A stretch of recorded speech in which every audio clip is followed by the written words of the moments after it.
ایک اللہ والے بزرگ کا قصہ۔ ایک بزرگ حج کے سفر پر گئے تھے۔ جب وہ ایک جگہ سے گزر رہے تھے، ان کے ہاتھ میں ایک تھیلا تھا، اس میں کچھ پیسے تھے۔ اچانک ایک چور ان کے ہاتھ سے تھیلا چھین کر بھاگ گیا۔ جب چور کافی دور نکل گیا، تب اچانک اس کی آنکھوں کی روشنی ختم ہو گئی۔ آنکھوں کی روشنی جاتے دیکھ اس چور نے رونا شروع کر دیا۔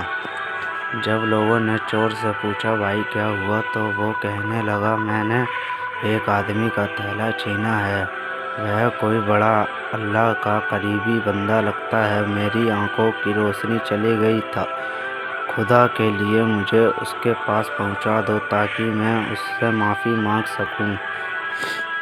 جب لوگوں نے پوچھا کہ یہ قصہ کہاں پیش آیا، تو کہنے لگا، فلاں نائی کی دکان کے قریب پیش آیا۔ لوگ اس کو اس دکان پر لے گئے اور نائی سے پوچھا کہ اس طرح کا کوئی آدمی یہاں سے گزرا ہے، آپ اسے جانتے ہو؟ اس نے کہا، مجھے اس کا گھر تو پتہ نہیں، ہاں مگر نماز کے لیے وہ آتے جاتے رہتے ہیں، الگ نماز کے لیے پھر آئیں گے۔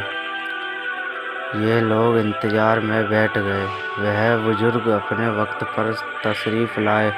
لوگ اس چور کو ان کے پاس لے گئے تو اس چور نے جا کر ان کے ہاتھ پاؤں پکڑ لیے کہ مجھ سے غلطی ہو گئی، گناہ ہو گیا، نادم ہوں، شرمندہ ہوں، میری آنکھوں کی روشنی چھن گئی، آپ اپنے پیسے واپس لے لیجیے اور مجھے معاف کر دیجیے تاکہ اللہ تعالیٰ میری آنکھیں ٹھیک کر دے۔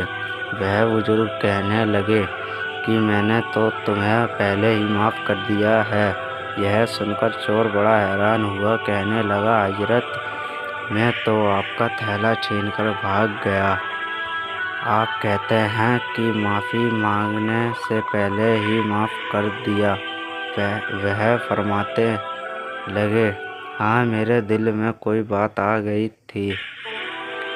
فرمانے لگے، میں نے ایک حدیث پڑھی جس میں نبی اکرم صلی اللہ تعالیٰ علیہ وسلم نے فرمایا کہ قیامت کے دن جب میری امت کا حساب پیش کیا جائے گا تو میں اس وقت تک میزان کے قریب رہوں گا جب تک میری آخری امتی کا فیصلہ نہیں ہو جاتا۔